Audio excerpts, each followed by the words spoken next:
E aí, galera, no vídeo de hoje, esse meu primeiro vídeo postado no meu canal do YouTube. Também eu vou tentar fazer alguns cortes para postando nas redes sociais, mas esse meu primeiro vídeo eu quero falar sobre o jogo do Palmeiras, pela segunda rodada da fase de grupos da Libertadores.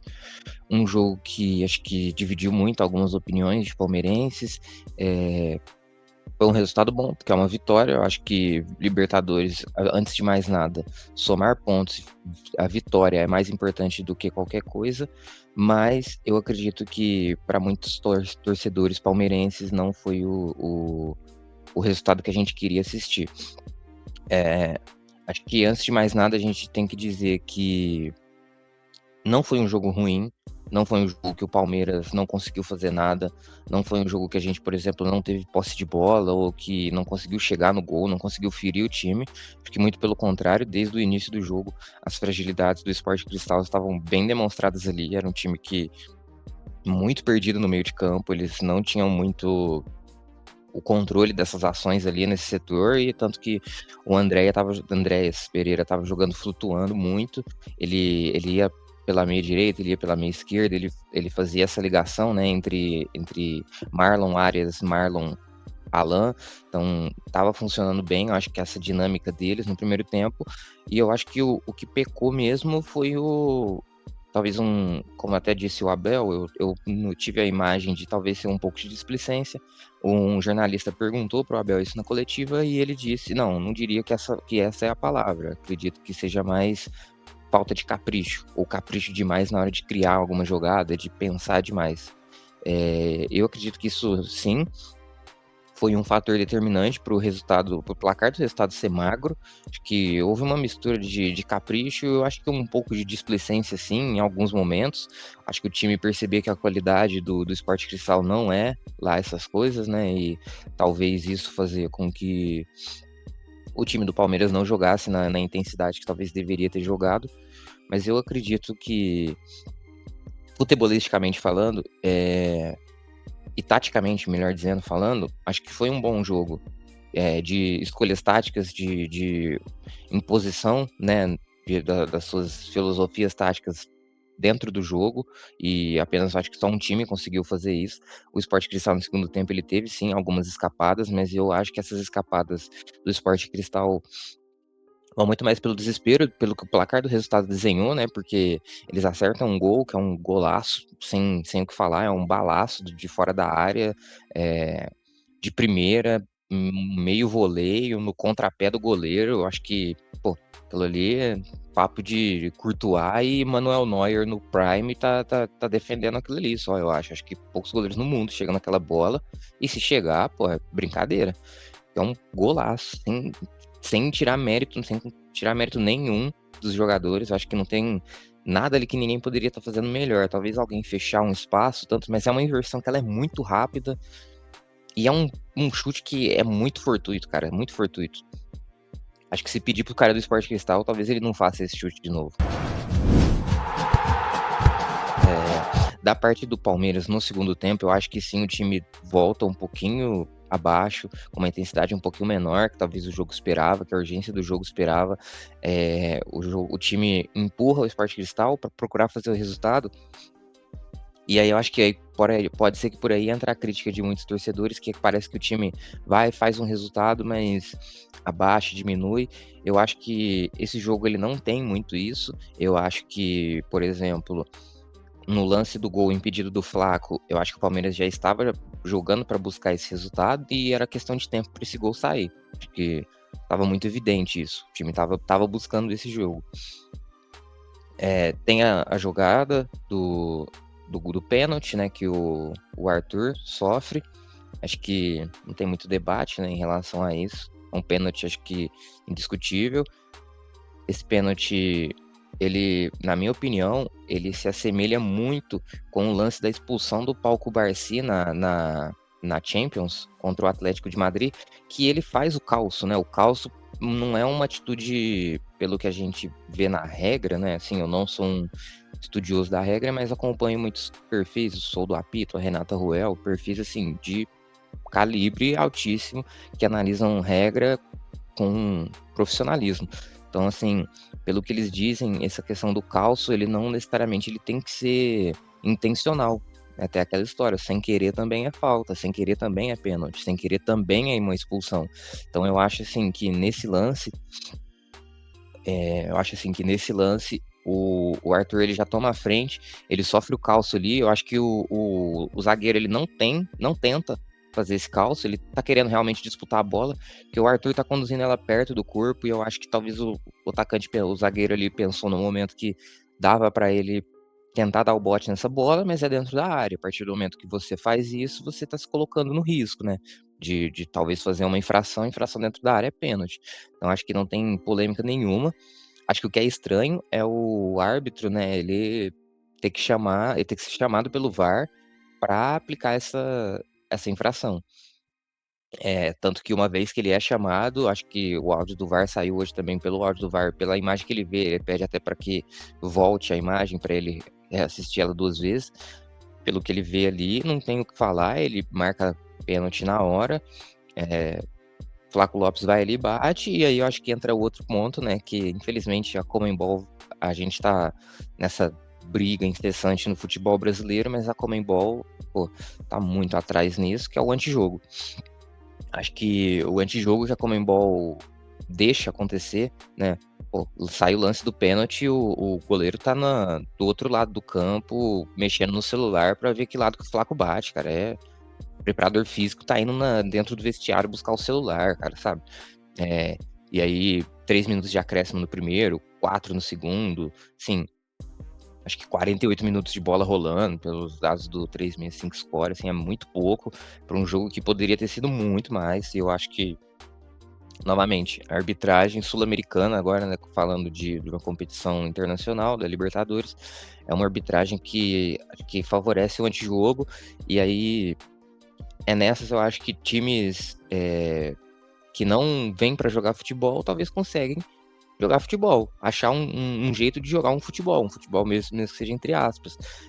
Eu acredito que em melhores condições de jogo, como por exemplo, talvez um impedimento semiautomático, uma arbitragem muito mais rígida e precisa, a gente vê o jogo de fato acontecendo, esse tipo de ser a gente ser prejudicado. A gente pode até falar aí do lance do Camavinga, o cara foi expulso por atraso de jogo. É o primeiro, é o segundo. Então, assim, acho que a gente não tem que ser. O árbitro, acho que ele não tem a obrigação de ser babá de nenhum jogador dentro de campo. Eu acho que o jogador, ele e talvez a comissão técnica, mas o jogador primordial, em primeiro lugar, ele tem que ser responsável pelas suas emoções ali dentro de campo. Eu acho que a partir do momento que isso está fora, a gente não pode deixar para que a comissão de arbitragem fiscalize se, poxa, eu vou aplicar a regra aqui porque esse, essa imaturidade do jogador pode custar o entretenimento do jogo. Eu acho que a gente não pode colocar isso uma coisa diferente para outra, né? Foi até uma divergência que houve entre muitas pessoas aí no âmbito das redes sociais nessa discussão sobre a aplicação de regra. Eu acho que não é responsabilidade do árbitro ser babado do jogador. O jogador, acho que num ato de displicência, de imaturidade, ou até nesse caso, um ato de cera, né, mais direto, não tem nem a ver em relação a ser displicente ou ser imaturo, acho que é a cera, né, não tem outro termo. Num ato de cera, eu acho que o árbitro ele não tem que fazer vista grossa, ele não tem que pensar se ele vai prejudicar o jogo. Quem tem que pensar isso é o jogador que está em campo. O jogador ele tem que saber que as atitudes dele podem prejudicar ele dentro do jogo. Mas eu acho que não tem discussão. A gente vai ver, eu acho que gente brigando com a imagem aí nesses dias aí.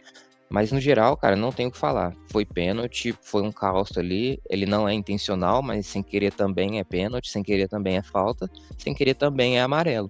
E ele também não cabe vermelho, porque tem a regra tanto da tripla punição quanto acho que não é uma ação temerária. Então, se equivale ali. O Flaco vai lá, bate, amplia. O goleiro que viu no Instagram todos os pênaltis do Flaco quase chega na bola, mas o Flaco bate bem, ela morre na bochecha da rede. Eu acho que é difícil para qualquer goleiro essa bola. E o Sport Cristal vai na empurrância, no abafa, minutos finais, tenta achar alguma coisa. O Carlos Miguel salva o time, é uma defesaça, assim, absurda. Ele tomou esse gol, né, contra o David, né? Foi o David contra o Bahia, o zagueiro zagueiro do Bahia, eu esqueci o nome dele. Foi o rapaz que fez até aquela fala infeliz sobre o árbitro ter vindo na, no estádio e prejudicado todo o jogo, falado de ter roubado, etc. O Carlos Miguel toma um golaço desse no Campeonato Brasileiro e, assim, pô, a gente vê ele fazendo essa defesa de um lance que é muito parecido, quase idêntico, assim, a um tiro, né, de uma cabeçada que sai um balaço também, muito rápido, muito próximo. Ele tem o tempo de reação ali, ele vai, ele age, ele acha a bola, e não só ele age, como eu acho que ele manda muito bem, que ele espalma ela totalmente para fora da jogada, cara. É uma defesaça, assim, em vários níveis. E ele, acho que podemos dizer que ele segura o resultado, ele garante o resultado.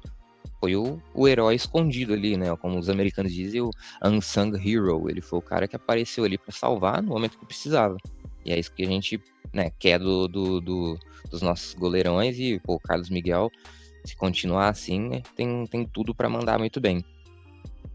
No mais, eu acho que não tem muito o que a gente falar. Acho que individualmente a gente não teve nenhum destaque nem negativo nem positivo.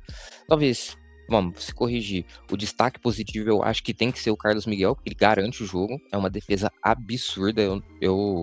Sim, não tiro méritos nenhum dessa defesa, porque ela é uma defesa absurda, porque é uma cabeçada em cheio, muito. A queima-roupa, pode dizer, muito próxima. Ele reage muito bem e ele espalma ela para fora da jogada. Acho que uma defesaça que garante o resultado. Palmeiras agora volta no domingo, né, para jogar pelo Campeonato Brasileiro. E depois, na quinta-feira, se eu não me engano, da outra semana, já é a primeira rodada da Copa do Brasil para os times, pro Palmeiras, no caso, né, contra a Jacuipense. Sobre Paulinho e Vitor Roque, nenhum dos dois foi relacionado para o jogo.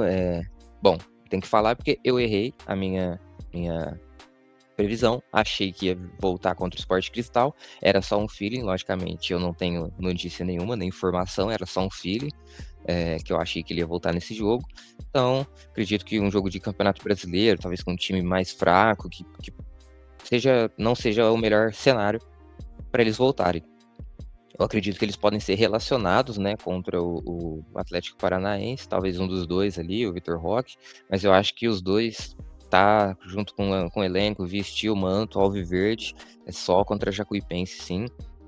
A gente espera, né, que seja nesse jogo. A ansiedade para pro retorno dos dois já é muito grande, acho que principalmente pelo Vitor Roque, o Paulinho, acho que muitos torcedores já entenderam que, pô, é isso mesmo. Agora, em relação ao Vitor Roque, eu acredito que tem muito torcedor que tá bem, né, pô, o que aconteceu? Ele jogou, mas jogou mal, será que ele agravou? Será que essa lesão é mais perigosa?